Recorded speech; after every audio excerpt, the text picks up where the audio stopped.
We're living in a fairy tale, in the middle of the sea. I'm so for real, sipping my ginger ale, and I'm on a cloud, and I am not coming down. I am not coming down, as long as you around. On a cloud. Hey y'all, welcome back to my channel. I am Talia Tees, and welcome to the table. If this is your first time here, please do not hesitate to like, comment, and subscribe. And also hit that notification bell so you always know when Talia's dropping that tea. So tonight we're going to get into The Real Housewives of Potomac, Season 6, Episode 12, and let's go ahead and get talkative. So we open up to Gizelle and Grace arriving at their unfortunately disjointed home. It looks like the little Fiat made it through the last episode because it was a whole lot of wear and tear going on with Grace behind the wheel. But once they step out, we kind of get to see the layout of the land, and Giselle's house looks like a whole hot mess. It's wood everywhere. You can see construction workers. You can hear the clanking of nails being driven into wood. I mean, it is a disaster out there. But Gizelle said it's coming along. You know, she just needs us to just try to visualize it because it's going to be beautiful marble floors. She's going to have an extravagant chandelier. Her entrance will be grand, but we just have to put our goggles on to be able to see it for what it's gonna be, and make sure you keep them on for the whole episode because it's gonna be a lot of seeing that's gonna need to be sought. So anywho, we get a call from Robyn, and you know, she basically lets her know that they're gonna do their little party for the Reasonably Shady podcast that they're launching. And even Robyn is like, so we gonna do that there? You know, it's a lot of trash and stuff that's going on in front of the home. But as even Robyn is asking her, production gives us another eyeful. Now I'm seeing broken stacks of stone here and there. The entrance to the home is not even done. I mean, Gizelle, this is a mess. This is a mess. But your wig ain't. I will tell you that. You did good with this wig, girl. So then Giselle's like, well, you know, I'm going to have these hoes sit outside. So she's already starting off wrong because you calling your guests hoes. So she also then goes on to say that Karen and Wendy won't be able to have access to the inside of her home. And if they ask to use her bathroom, they're just going to have to pop a squat. So I'm sitting up here and I'm looking like, well, baby, the way that your house look, you know, as quiet as it's kept, I don't think your facilities work because it don't seem like nothing else in that house is together except your bedroom. But child, anyway, Robyn did say in her confessional, though, that she didn't think that it was okay for her to treat the ladies like that. And if you are going to invite them, you do need to be inclusive and equal to everyone. And shit, that was that on that. So then we go over to Karen's house. Robyn, her publicist, shows up with the prototypes for her new candle line. Now, Ray, he goes out there to help, and he's fussing because, his arthritis, his rheumatoid arthritis is acting up on him. And, them joints and knees ain't what they used to. And y'all got that old man out there carrying them boxes, Karen. You know you wrong. But the candles look beautiful. She said that she wanted to share them with all the ladies, too. So I really like how Karen is trying to be that mature person and just kind of let bygones be bygones.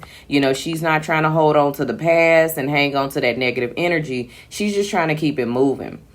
So she did let her friend know that she did, however, talk to Wendy.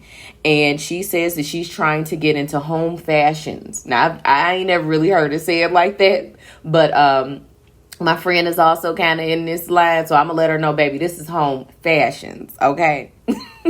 But ultimately, she says that she do want to help Wendy get into the e-commerce. But she feels like there's no comparison. Because, again, Karen has 3 wicks, baby. You can't get with the 3 wicks. She only has 1, But nonetheless, she agrees that there's enough room for everybody to get on in this candle world. So Ray and Karen go outside, and, some pretty girl calling and asking if she can reach out to Ray or whatever. So she takes the phone from Ray and starts calling the lady back, left a message talking about he's planning his 25th wedding anniversary. And so Ray, he just flat out said, look, it ain't nothing I can do with no little young thing because you know it'll be a headache. You know how y'all are. I don't know. I just love Ray and Karen. I think that they are just so stinking cute.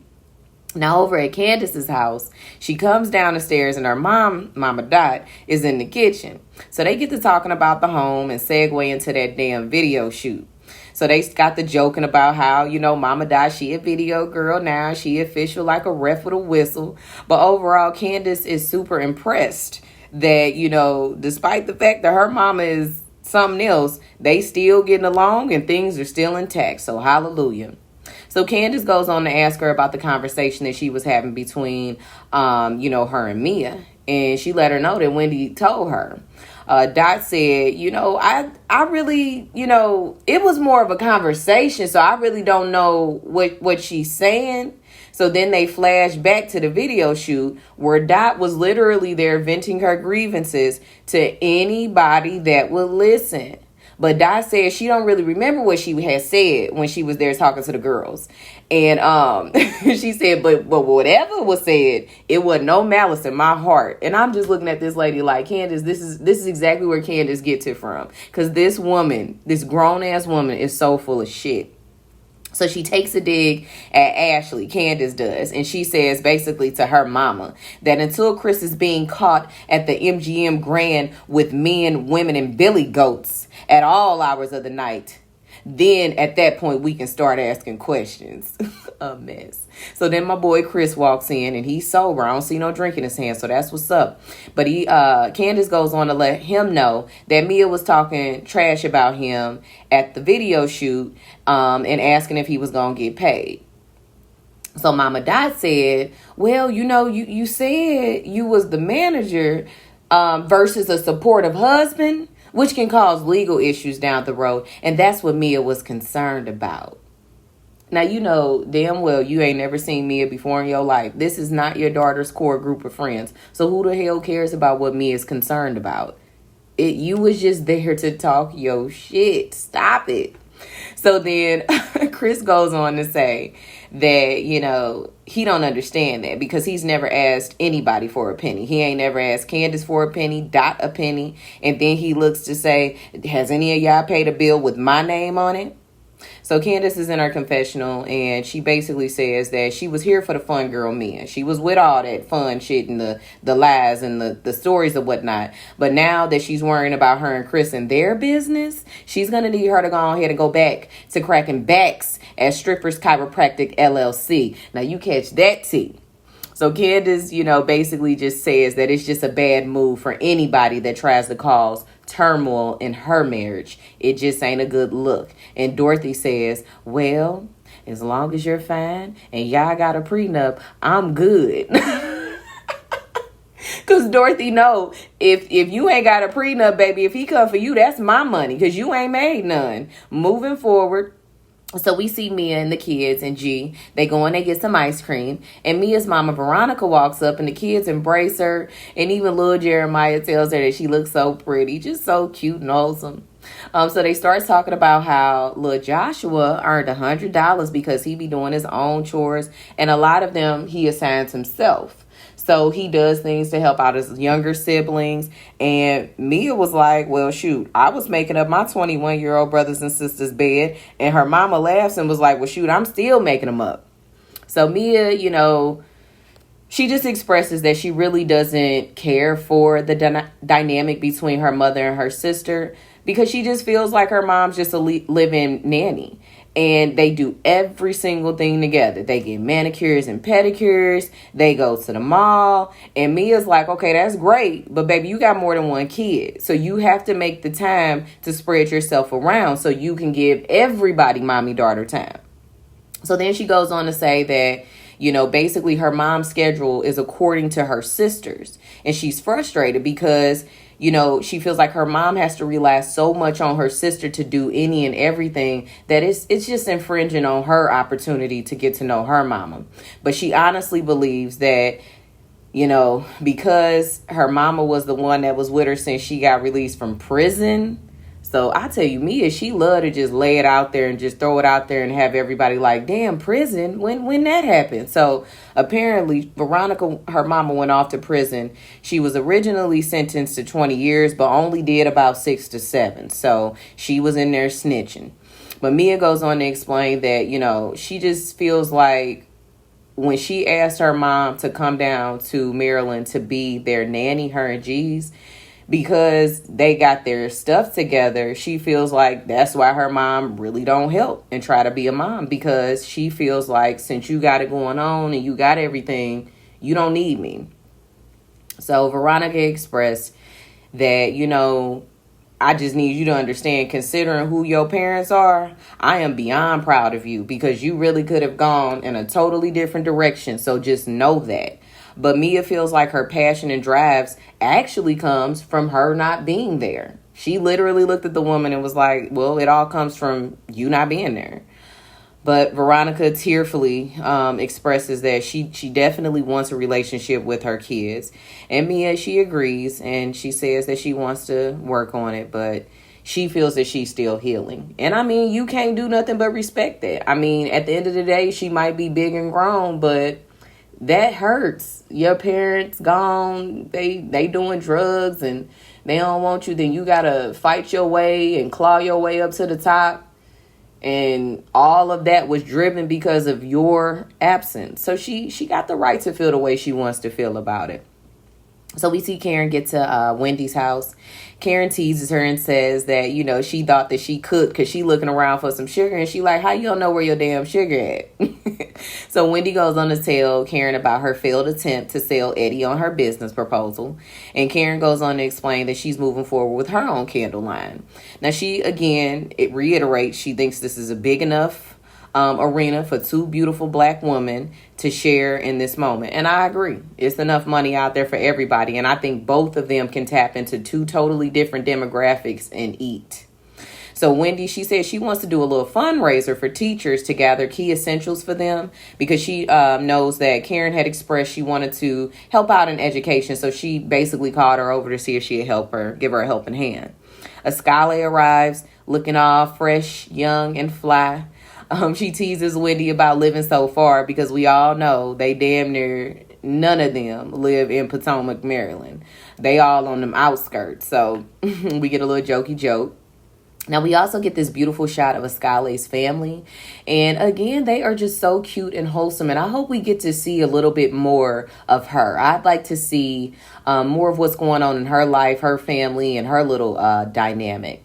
Now, she also brings up that she recalled being a teacher herself and how they have such a small budget. And oftentimes you would have to go and dig into your own pockets to really give what they need. So she really appreciates what Wendy's doing here. So then they start talking about that damn video shoot. And Ascale brings up Mia asking Candace's mother, about Chris getting paid. And she also agrees that she felt like, that maybe was a bit too much to be asking somebody's mother. So then they move on and they talk about this invite that they get from Gizelle. Now, this shady ass woman sends an invite that says she's inviting friends and haters to a reasonably shady celebration. She is just trash. So Wendy said that she hopes that Gizelle isn't decorating Hotel Gizelle because we already know what the conditions are over there. So they just trying to figure it out. But also, she kind of feels like they all made up the last time when they were at, the little thing with the little flowers on their head or whatever. So she was like, I don't understand who the haters would be because I thought we worked through our issues. And again, this is one of my biggest issues with Gizelle. What is it going to be? Like, you can't just be the villain when you feel like it's convenient. Either you making up with these people or you not. But anyway, Wendy also mentions that she thinks that the lady should go somewhere like the Eastern Shore. And it would be good to kind of have this before Karen's vow renewal and possibly even bring the husbands. So somebody was like, well, do you think somebody will come out for Robyn? And Karen was like, based off of his history, I doubt it. And then they was like, well, who would Gizelle bring? And they was like, well, she'll be coupled, with her luggage. The shade. So we are at the day of Gizelle's party. And I'm so sorry, y'all, but this is ghetto. It literally looks like trailer trash. Her balloons are just flying all over in the wind. The little anchors are not strong enough to keep them secured. I mean, her little signs is falling down off the easel. Again, she still got those piles of wood everywhere. They breaking child labor laws because they got the girls out there trying to push it around and put it together. I mean, this is horrible. So then we find out that Gizelle broke a little foot. Because, you know, she is a little old baby. So she probably was trying to get around some of them rocks and them 2x4s and got tripped up. So she got a little boot on. So Ashley, she arrives. And I just got to say, everyone's response to arriving at Gizelle's home is priceless. But as she gets there, it's loud as hell. Again, you can hear like the hammers, saws just going at it. So she's taken aback because she hasn't been here since she first bought it. So remember when she first bought it and it was just a $900K log cabin per Candace? Well, now she's back over here and she's like, damn, they got a long way to go. So meanwhile, again, we still seeing shit getting picked up by the wind, getting blown off tables. And we see the little girls, they started blowing away and I guess went back into the house. So they sit down and they start talking and we see contractors, like construction men over in the back, standing over a pile of wood, and it's making like this loud ass crazy sound like they backing over it or something. I can't believe that she decided to go ahead and have this party here. But then, you know, here we go with Mia. She said, this ain't Hotel Gizelle. This is Motel Gizelle. I mean, Roach Motel at that. So then she said she brought her living room furniture and set it outside. So they was like, Gizelle ain't got enough money to get actual patio furniture. So she brought the shit that she had in her house and brought it out because shit, it ain't probably no floor in there, no way. Because everything's not done. So Escale, she gets there and she's all like, ooh, Gizelle, you giving us a little Diana Ross because she got this really like pretty wavy like afro wig. Well, she rejects that and says that she thought she was giving Sasha Fierce. But Escale, she know what's up and she goes, well, I think Sasha Fierce would have worn heels because we all know Beyonce gonna push through if she don't do nothing. So baby girl, that boot, nah, you ain't no Beyonce with that. But again, we hearing electrical drills, hammers, gnats flying. So as Karen pulls up, she said, oh my goodness, that's a tent? Are we doing COVID testing? So Karen, little sweet self, she comes down and she presents Gizelle with, you know, the Grand Dame Home Essentials line products. And, you know, it feels like it's a little bit of an olive branch. And she receives it, you know, because Gizelle don't have nothing good for Karen. So I was actually pleased to see that she received it. So Robyn feels that, you know, Karen must have heard about Wendy's candles and was like, well, let me go ahead and just throw mine out real quick. So they decide that they don't want to wait for Candace any longer. And Robyn and Gizelle start telling them about their new podcast, Reasonably Shady, that they have with iHeart. Gizelle, you know, claims that all these people had been asking them about it during the pandemic. So they decided to go ahead and create this well-rounded platform. But, you know, they said that, you know, they had a little bit of a rough patch because with Gizelle being messy with this whole invite, her and Robyn really didn't agree with that. And I just kind of thought it was weird that she would bring this up. But Robyn goes ahead and lets them know that, you know, Gizelle wasn't going to let Wendy or Karen use her facilities if they needed to use a bathroom, and they was going to have to pop a squat. So anywho, Wendy lets them know that she wasn't going to come anyway. And Gizelle was like, well, why not? You know, I thought everything was cool. And as Wendy goes to talk, a fly flies into her mouth. Oh my God, this is so funny.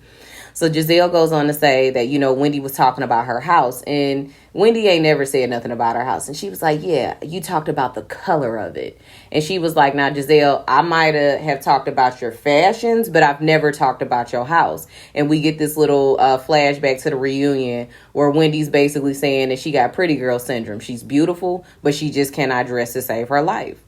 So then Gizelle continues to go on and says that she was on the hater list. And Wendy was like, but who's hating on this? And they pan to this literally delayed construction site that is Gizelle's home. It's a hot ass mess. And I'm telling you, I agree. Hating on what? Be clear. So then, Wendy let them know that basically she wasn't feeling that invite, and she had apprehension about coming anyway.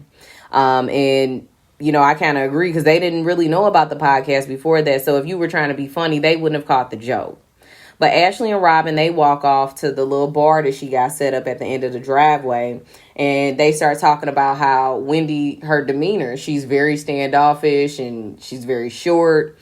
Mia and Karen, they also walk away as well. And Karen lets her know when they were at Wendy's house, they brought up how, they really didn't think it was cool for her to be talking to Mama Dot like that.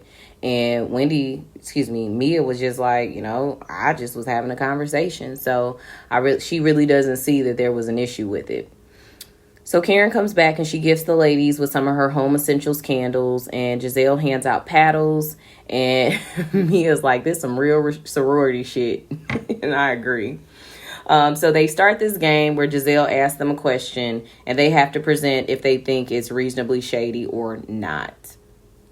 So then, as they start kind of talking about issues that have already kind of come up in the past, we see Candace, coming down, and, she's basically walking in as they're essentially talking about her. So they kind of give her the rundown, let her know about the podcast, let her know about the game, and then they let her know that they were discussing if they felt that Wendy was shady for telling her what was going on at the video shoot. Of course, Candace was like, well, no, she was being a good friend, and those were things that needed to be told. She said Mia was out there asking, was Chris getting paid? What does Candace's titties look like? Now, when on earth did anyone ask what Candace's non-existing titties look like? Girl, even all the ladies are like, what are you talking about? So Mia clarifies that the only question she ever had was who was the manager and are they getting paid? And the reason why she felt that way is because when she got there, there was no direction. There was no one there to greet her. It was just a completely all over the place situation. So Candace let her know that, hey, you don't come to people's stuff and be asking questions about, people's asking people's moms and who's getting paid and blah, blah, blah. So she told her, well, I wanted to show up to something that wasn't low budget, to which Candace says, your mother is low budget. Now, I don't know if y'all remember, but Mia's mama got all these issues. She's struggling with her problems. This is not going to age well when this young lady finds out what the situation is with Mia's mom. But anywho, even Gizelle was like, you can talk about that girl, big ass hands and big ass feet, but going for people's moms is just a complete low blow. But Mia actually took it well. She was like, I think that it's messed up that you didn't even thank me for coming to support you. And Candace was like, well, you don't support people by coming and asking questions about who's getting paid. Ashley jumps in and was like, well, Candace, you did kind of bring this whole situation up to the group, which she kind of did, because she did let them all know about the issues and the struggles of him being the husbander. But Candace, she is never going to be here for Ashley. So she completely shut her down and said, you wasn't even there. And Ashley was like, well, yeah, because I would have been a piss sister if I would have showed up to that and completely wasted my time. So Candace called her pissy and a wide face. So Candace goes on and is like, so who else was talking about my mom?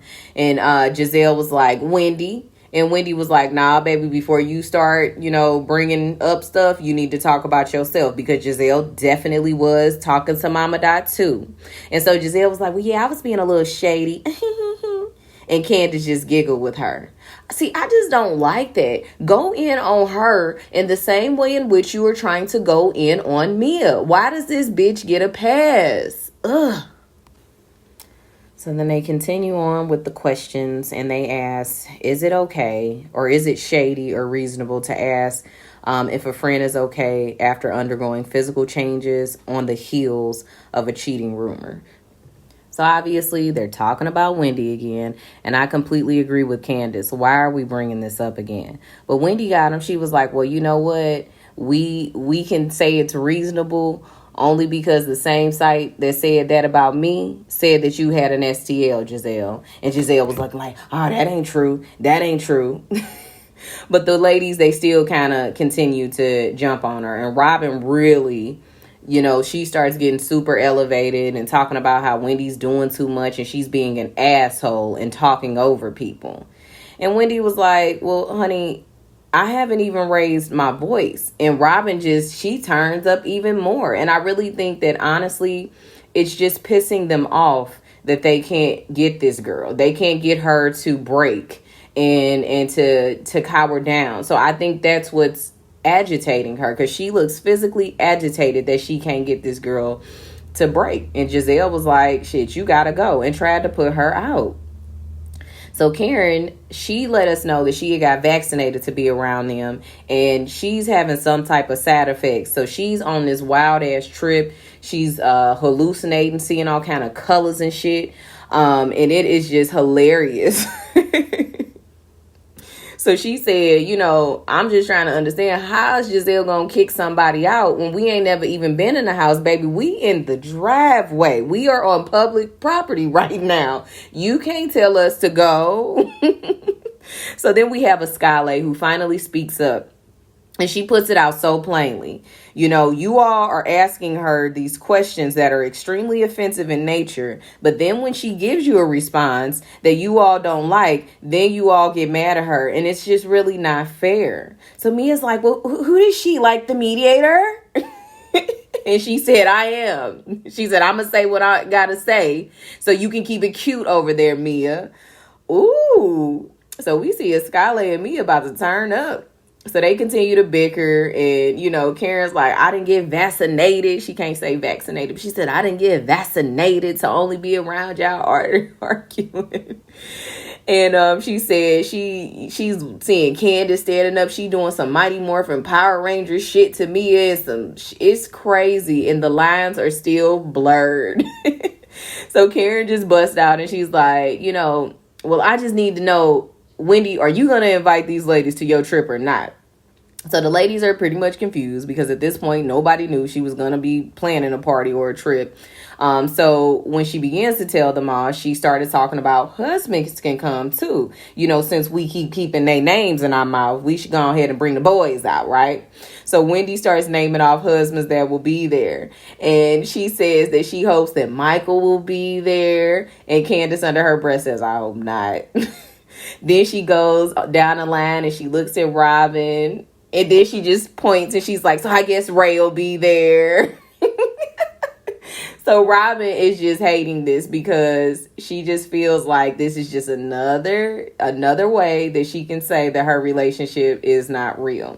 And it just kind of lets her know that this is kind of how she's always felt about her relationship. So lastly, she's like, Gizelle, I'm sure you'll have your luggage there.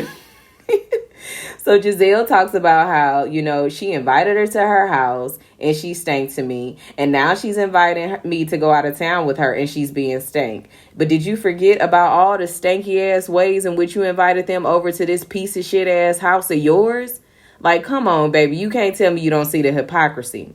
So the ladies all start leaving.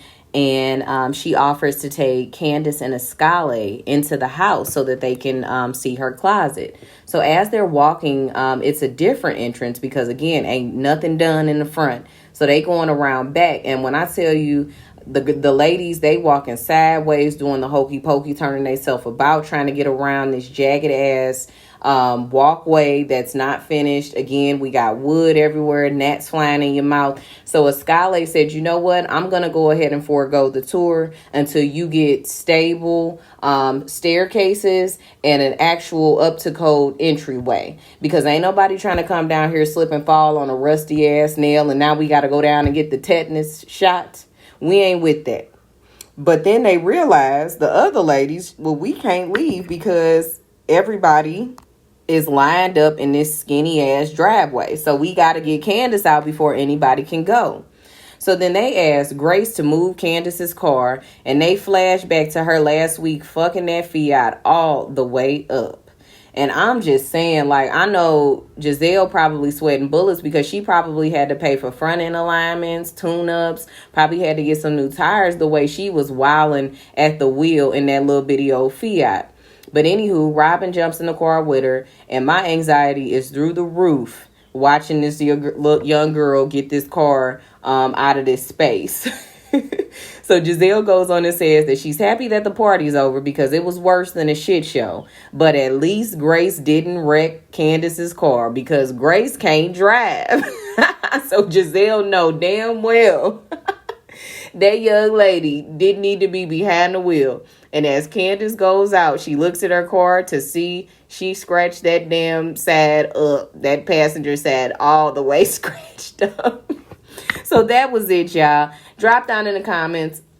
What do you think about being around people that are just so hypocritical? Like, I cannot stand people that just do wild shit, but then when you kind of give it back to them, now you're the moral compass and I'm just a shitty ass person, but you do the same thing as me. So drop down in the comments. Let me know how you feel. If you haven't already, please like this. Go ahead and subscribe and hit that notification button so you know when Talia's dropping that tea. Thanks again for meeting me at the table, and you all be blessed. Have a good day.